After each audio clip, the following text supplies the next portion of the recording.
Hello, dear listeners, and welcome to the Jewish Homesteading Project, where we strive to keep you on the derech while going off grid. We have some very special announcements to give you. Firstly, we have our own website. Yes, jewishhomesteadingproject.com is up and online. There we have our RSS feeds, link to our socials, a way to contact us via email, and we're going to have a player for the podcast so you can listen to it if you prefer not to use YouTube. And speaking of YouTube, we're now on YouTube as a podcast, so you can come to the same channel and look at our podcast, and you can get everything from there. This episode is going to be entitled, Are You Ready for War? And it's going to be a two-part. We're going to discuss war, being prepared for it, the possibility of the expansion of the ongoing conflict in Israel, and what that might mean for some of our Jewish listeners over there in Israel, as well as other general ideas of being prepared for problems, sheltering in place, having to leave, etc. So watch our first part here and be on the lookout for our second part to come out soon. We're also in development of another episode specifically about firearms. A lot of Jewish people are purchasing firearms now because of the uptick in anti-Semitism and the uptick in terror attacks in Israel.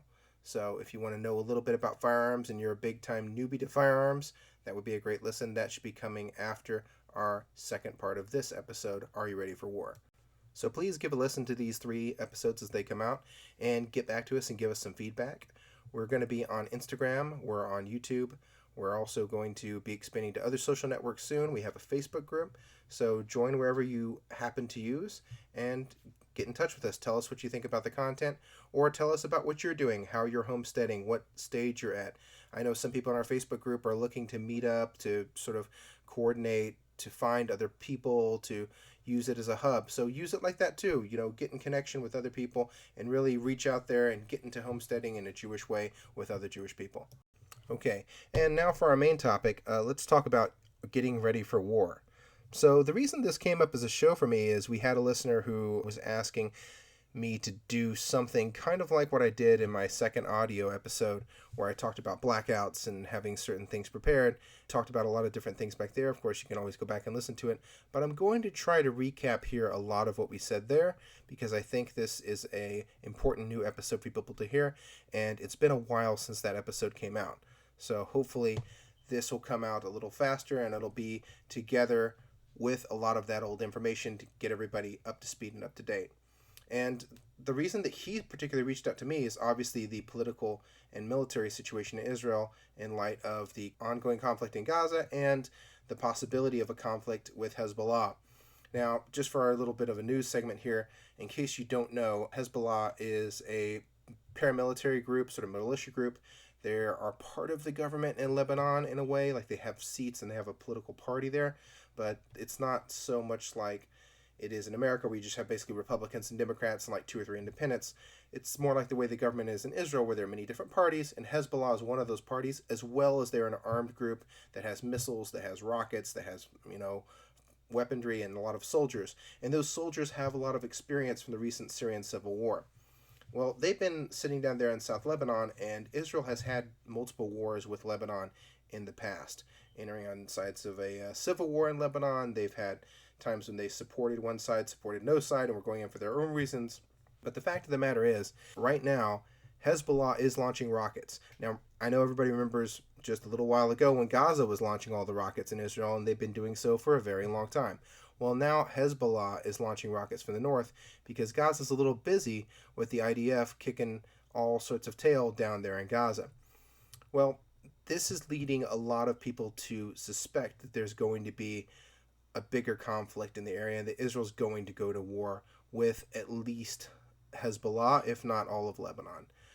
There's been a lot of rumors going around in the news ever since October 7th all the way up till today, with the Americans actually brought their strike carriers supposedly so they could ensure that there wasn't a widening of the conflict.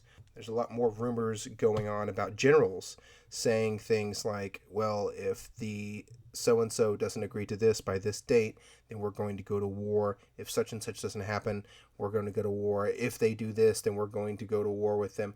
And the Israeli government is advising the Israeli populace to be prepared with conflict in the north.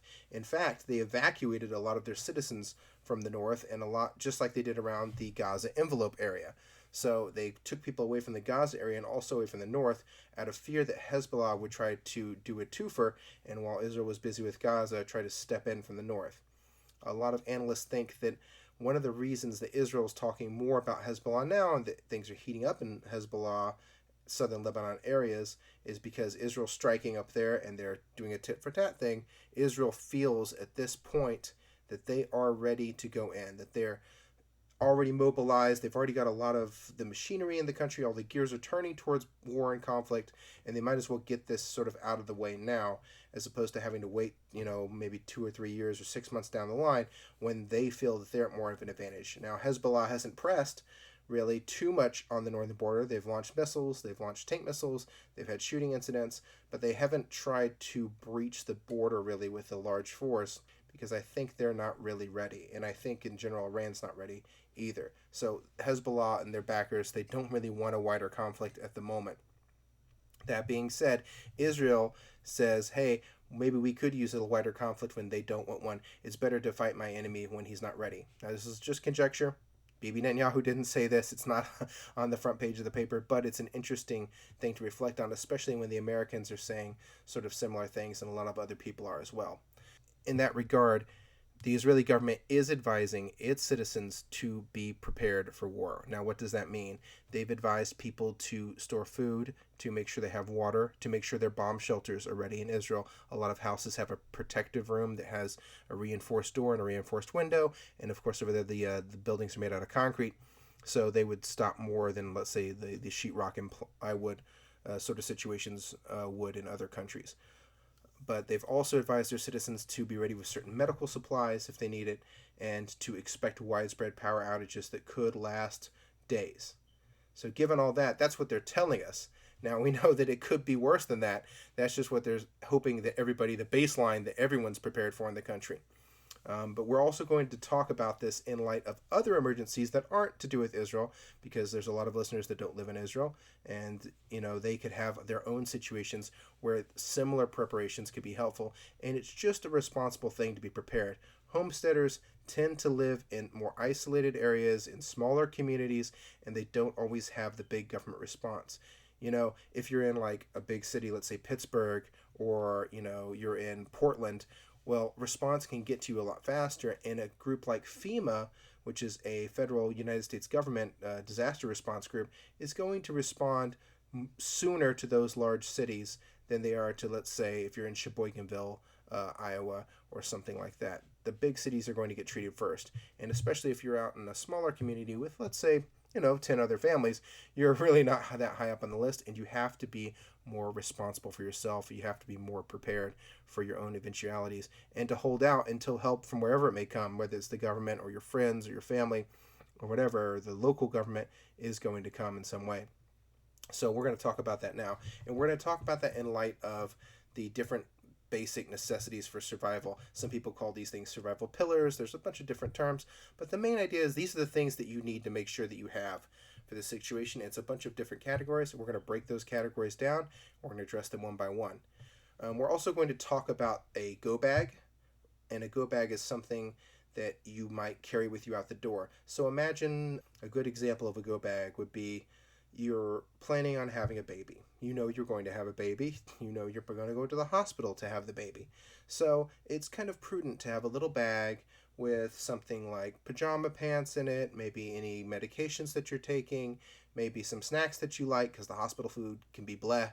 Maybe you want to extra change your clothes, some things, little amenities, a charger for your phone.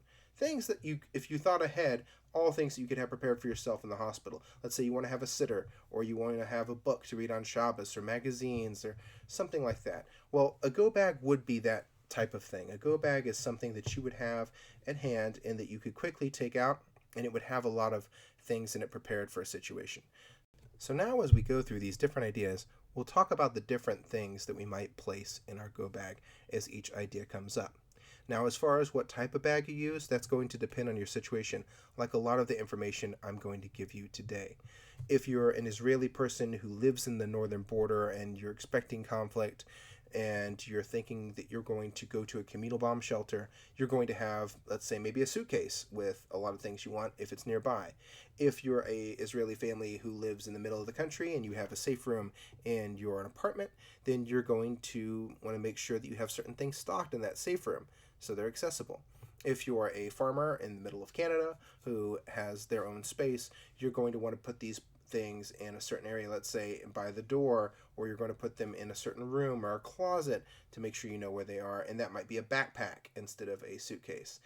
If you live in an apartment in the suburbs, then you might want to make sure it's a backpack, because you say, hey, well, if I have to ride on, mass transportation, if I have to take a bus or a train or something out of my area, I want to have something that's easy to carry. If you have a baby and you think that you might evacuate by car, then you want to make sure that you have some sort of a stroller, something that can connect to your stroller, maybe that you could carry it, or a way to connect your bag to your stroller, and something like a suitcase might not be practical. So pick your own bag for your own situation and think about what you're going to be carrying, how it will fit, and how long you're going to need to carry it. Obviously, we're not preparing for the zombie apocalypse into the world here. We're talking about having things until you can survive up to a certain point. We're not talking about total self-sufficiency. If you're going off-grid, well, you might want to carry a solar panel. You might want to have a solar refrigerator. You might want to have a propane washer or a propane dryer. Yes, okay. Those are great. You can't carry them. We're talking about things that you would carry in a bag or like in some sort of suitcase at a short distance to an area, or on a bag on your back for like a day or two. So here we go. The first thing we're going to address here is water. Now, water is very important. We all have to drink, and keeping hydrated is essential in a survival situation, especially when you're outside and exposed to elements. Let's say if you have to hike or walk a lot in order to get where you're going. And water can be broken down into two types. There's gray water and there's potable water. Potable water or potable water is water that you can drink. Gray water is water that you might use to, let's say, wash your dishes, or that you might flush a toilet with. Now, we're not going to carry water to flush a toilet with on our person, but water is something we're going to want to have in mind if we have something like a safe room. So if we have a safe room, how far away is our toilet? Is it in the safe room? Is it off the safe room? Are we going to be able to get there in the event of an emergency? So those are things to keep in mind with water in regards to something like that, and gray water. And of course, if we're in a true survival situation where, let's say, we're in a bunker, well, any water that you wash your hands with can be saved and used to flush a toilet. So let's say you're in a communal shelter, and let's say a school or something, and the water gets cut off. There's a bombing, there's been some damage to infrastructure, and the water pressure is almost zero. Okay, well, if anybody washes their hands or anybody uses water for something else, to wash dishes, they're going to save that water. Why? Because you can use it to flush a toilet or for other gray water purposes. Again, if you take a shower or something, if you have more water, and then you might want to save some amount of gray water. For saving something like gray water, you can keep it in a bucket. You can keep it anywhere, because it's not water that you're going to drink. So we're not worried necessarily about it becoming undrinkable. We're just worried about it being stored. One of the interesting ways that you can save gray water is they have a bathtub balloon. It's sort of a specially made thing that you can find on the internet. You put it in your bathtub and you hook it up to the faucet. You'll turn it on. It'll fill up like a balloon, and then you'll close it, and then that water can be used. And normally water out of your tap can be drank. But even if you wanted to save something for gray water, especially to have it close to a toilet where you could quickly use it to flush your toilet, if it's already in your bath and your toilet's near there, that could be really useful for gray water. The majority of our thoughts on water, though, are going to be about potable water, water that you can drink. Now, for that, we're thinking about two things. One, how much water can you carry with you, and what can you carry that isn't water that can make water safe to drink? So when you carry water with you, in the military, they carry these things, and a lot of hikers have them as well. They're called water bladders. In Hebrew, they're called shlukerim. And what they are is basically a special type of plastic bag that fits into a backpack, or is some sort of like a backpack or strap on itself. And that's filled with water, and then you have like a hose that you can drink that water out of. So those are great if you're planning a bug-out bag that you can walk through the woods with. Let's say if you had an emergency and you had to leave your farm. Let's say there was a fire and you didn't have a car for whatever reason, so you don't have time really to figure out what to do. You run over, you grab your bag, It's already got a water bladder with 3 liters of water in it. You put it on your back, you get your family together, and you walk away in the most appropriate direction. Now, this could also be useful if you're going to something like a communal shelter. It's nice to have something like that. It's a little more personal than just a water bottle that might be confused, and it will stay with your gear. On the other hand, you don't need to buy some sort of fancy water bladder in order to store water with you in your backpack. You can use water bottles. There's different sizes in water bottles, and you're going to want to find the right size that's convenient for you to hold. Like, you're not going to give a small child a 1.5 liter size water bottle because they'll spill it. And you also need to make something that's the right size for your bag or what you're carrying. So let's say if you have a car, you might just keep a whole thing of water bottles, a whole 42 pack in the back of your car, because every day at your lunch at work, you drink one. Or you might say, oh, for my car, I'm going to have a couple of these 3-liter things of Poland Spring, and that could be sufficient. But you don't have to carry water in a specific way. You have to carry it in the way that's best for you. As long as your water's safe and it's contained and it's clean and it's not spilling out, you should find a way to think about how you might carry a small amount of water. Now, what's an alternative to carrying water? Well, that's carrying something that makes water safe to drink. That could be pills that you drop into your water that will sanitize it. That could be a life straw or some sort of mobile filter that you could bring with you, where you would be able to use that and make water safe to drink. Or it could be something like a metal pot that you would boil your water in. Now, realize that you obviously don't just pick up any water full of rocks and muck and dirt and throw it into a pot and boil it and say, okay, it's great, I'm going to eat it now, because Lord knows what bugs and everything else could be in there. You'll want to filter the water some way, strain it through something, or filter it through something, and then you would boil it. But water that you just find needs to be boiled to make sure there aren't microbes in it that can make you ill.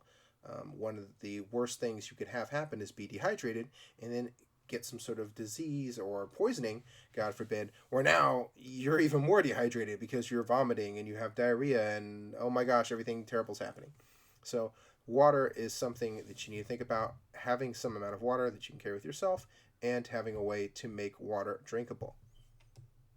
I'll give a bit of a throwback here to our old episode where we discussed things that you might want to be prepared for in a blackout. If your drinking water is not on a pressurized system that's coming from the city, say you're somebody like me, you have your own pump, and that pump is going to make water pressure for you, then you may not be able to get water if you lose electricity. Also, if your water main's damaged in the city, you won't be able to get water either. But it's good to plan some sort of way to hold water. One of the things I like to do is get some of those big containers of water, like the 3 or 4 liter containers, and after they've been used, fill them up again with tap water and keep it somewhere in the house, just so you have some extra water laid by. Because if it's Shabbos, let's say you run out of power, it's just your house, and it's not sakanas nefashos. You're not jumping in your car to drive, back to the store and get water. Okay. But wouldn't it be nice to have some water over there so you could use it for something? Even something as mundane as just washing your hands. So keeping some water in some sort of old soda bottle or something, old water bottle in your house is a good idea to have for such a situation. All right, our next topic is food. Food, obviously, everybody eats. What will we do for food? Well, if you're in this sort of safe room idea, you might want to keep some food in your safe room, because leaving the safe room could be potentially dangerous. There's a reason you're in the safe room, to avoid, missile impacts or shrapnel or whatever it may be. So food is something you might want to store in your safe room. Another thing is, if you have a go bag and you're taking your bag somewhere, you might want to take some sort of food. The best thing to bring in that scenario would be something that's not going to spoil. Something like granola bars or nuts or jerky. Something that would stay for a decent amount, because if you forget it in that bag, it might be there for a while. Also, don't forget, when you do clean for Pesach, you need to check out your go bag also. You don't know what food you might have kept there, or wherever you keep your food for emergencies. That's somewhere you need to think about for Pesach. I know for my Eruv, I have food, and I had to make sure that it was Pesach thick, because one year it wasn't, and I had to end up throwing it away and running and grabbing something else. So make sure that when you're doing all this stuff, you keep Pesach in mind. Either put it on your list of places to clean and to check, which, of course, if you have a go bag sitting for a long time, it's good to rotate everything in it, of course, especially when it comes to food. But Pesach could be an issue when it comes to certain food storage. Now, I'm not going to get into the whole caloric food versus nutritional food, like I want the nutrition food or I need food just so I have energy, because we're not addressing a long-term situation.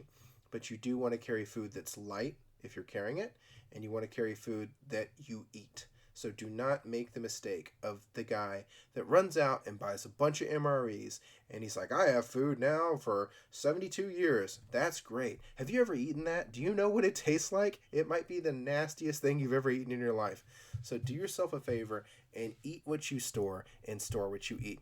When you go and buy food, even if it's for something like this, buy something that you know you'll eat. If you have kids, a spouse, or whoever else is in your house, other dependents, do yourself a favor.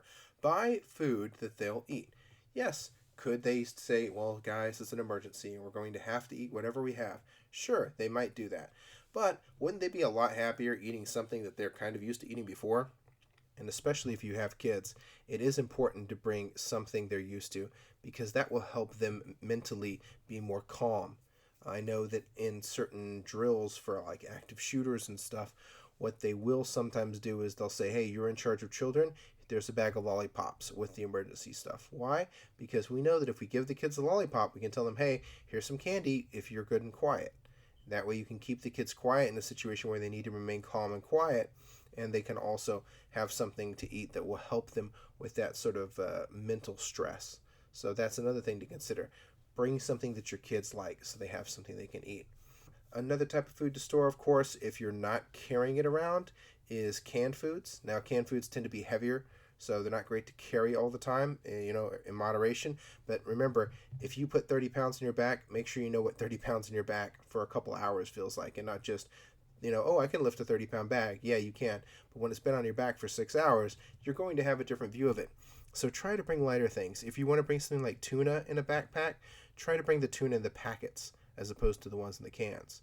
But while we're on the topic of tuna, tuna is a great idea. It is issued to the IDF troops in their meals ready to eat or their field rations. So tuna can be something that's very useful.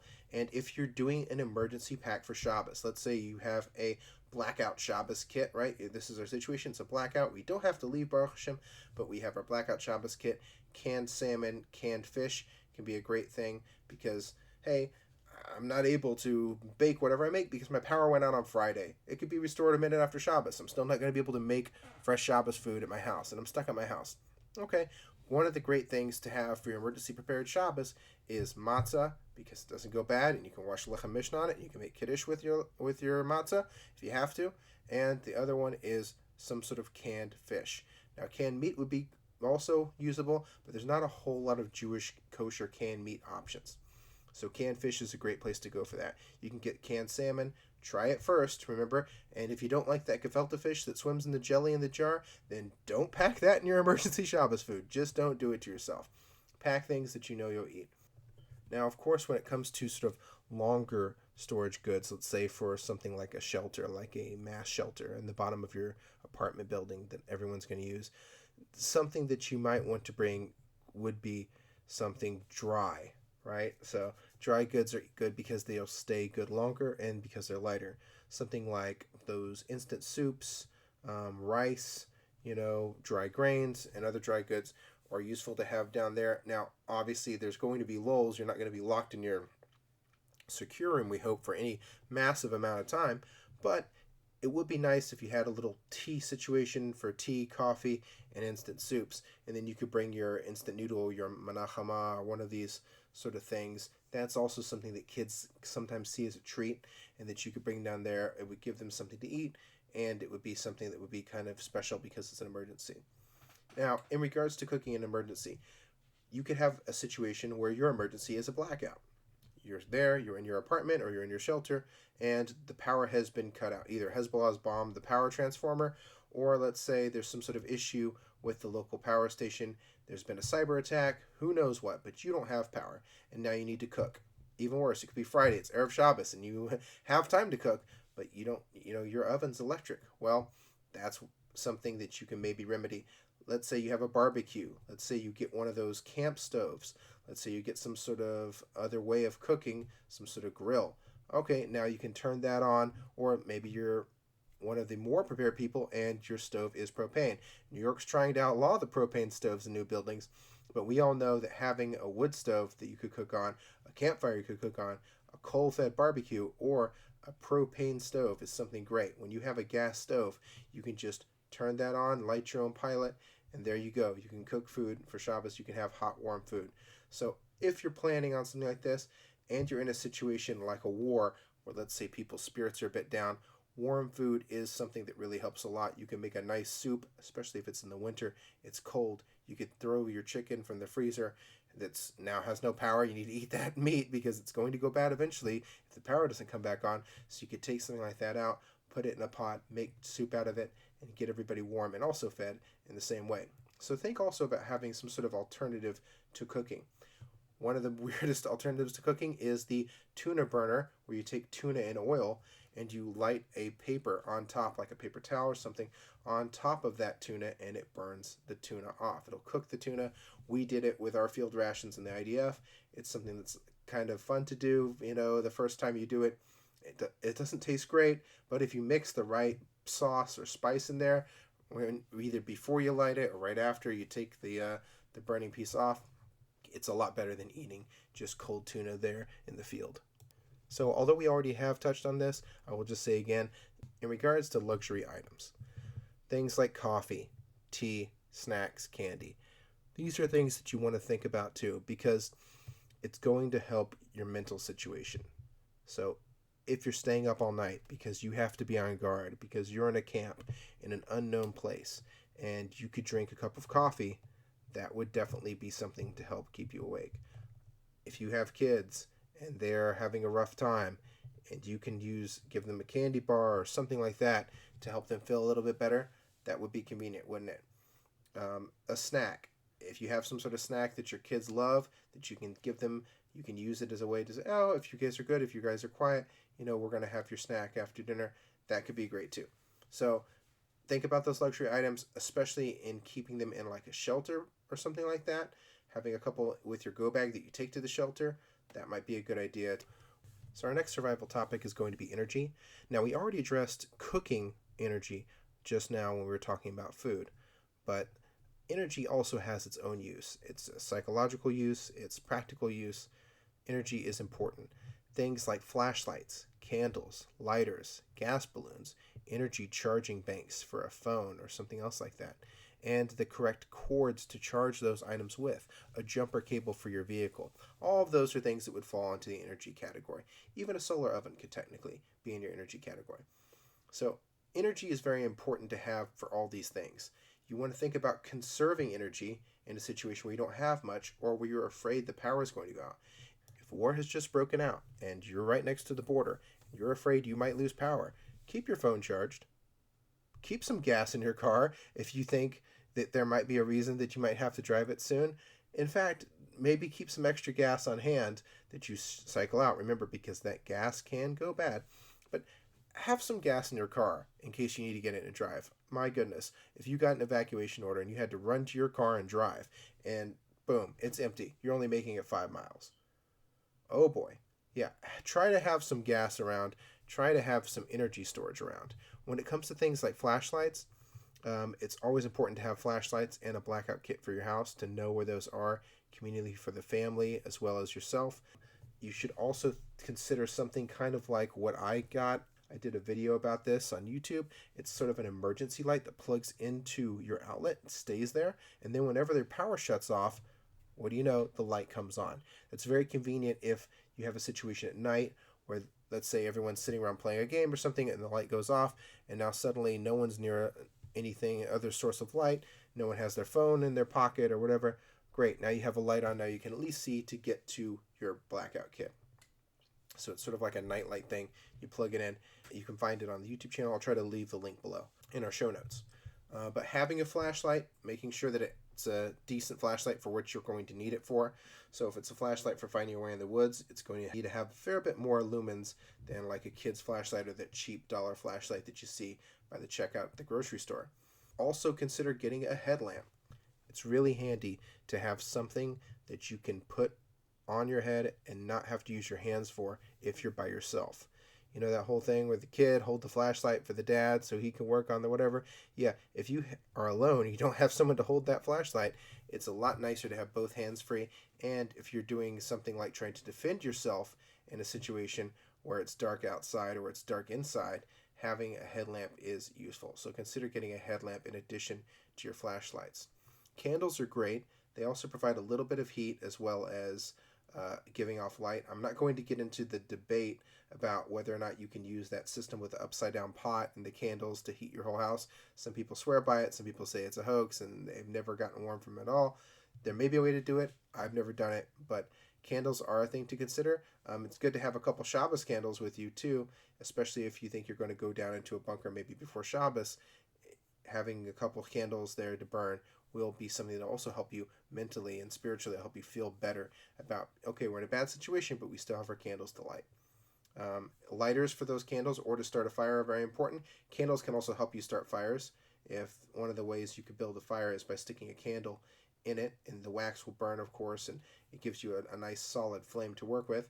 But having a lighter is also very important. The only thing about lighters and candles is you have to think about these are fires and there are going to off gas. There's going to be some sort of smoke. So make sure you light it in a ventilated area so you don't chas v'shalom, take all the oxygen out of your room. But yes, having a lighter is very important. Keep a lighter in all these situations. You can get a lighter for really cheap, especially in the States. You can get a lighter for like 99 cents. And there's nothing to argue about when you can get a lighter that cheap. Just have a lighter in your car, have a lighter in your go bag, have a lighter in your house, just in case. With regard to gas balloons, that would be something that you would keep for your propane stove or your cooker or something like that. So think about, in preparation for things like that, you might want to say, hey, do I have enough gas to cook with? Make sure that you keep an extra gas balloon around so you don't get caught with an empty one. Energy banks. Energy banks are great things, especially for our new world. When it comes to communication, having a cell phone that has power is important. Get an energy bank. They're really not super expensive. Keep it charged. It's a great thing to have. I would say keep one even in your car, because if something happened, had to stay over somewhere, got stuck somewhere with the car, then you'll have a way to charge your phone. But keep your phone charged and keep an energy bank around. Also, make sure you have the correct charging cords with your energy bank. So if you use an iPhone and your spouse uses a different phone, make sure you have the different corresponding cords for your phones so you can use them. Of course, it goes without saying that in any emergency or survival situation, you want to think about conserving energy. Consider if you're in a group of only having a certain phones on or off. That way you don't run out of power on all the things at once. A lot of times the government will send out text messages nowadays to alert people to things, and that's something that you want to be able to receive. So consider having a receiver on. I know a lot of people now are leaving their phones on over Shabbos so they can get emergency information in Israel about what's going on in their area. So consider if you're going to leave a phone on, that one phone might want to be charged and on, and one phone might want to be off. So if something happens and you get to the end of Shabbos and that phone's basically done, the next phone can be turned on and then you have a phone ready to go. If you're alone, you can also make sure you turn off a bunch of different things that are running on your phone that could take more of the power out, the location, the Bluetooth. Those are just a couple tips to help give your phone a longer battery life while it's running. And that'll do it for part 1 of this show. Thank you so much for listening. You can follow us once again on our new website as well as on our different social things. Links will be down below in the show notes. If you have any questions or comments, you can leave them here. You can always, of course, like this video, subscribe to our show to catch all of our content. And remember, stay with the Jewish Homesteading Project to keep you on the derech while going off the grid.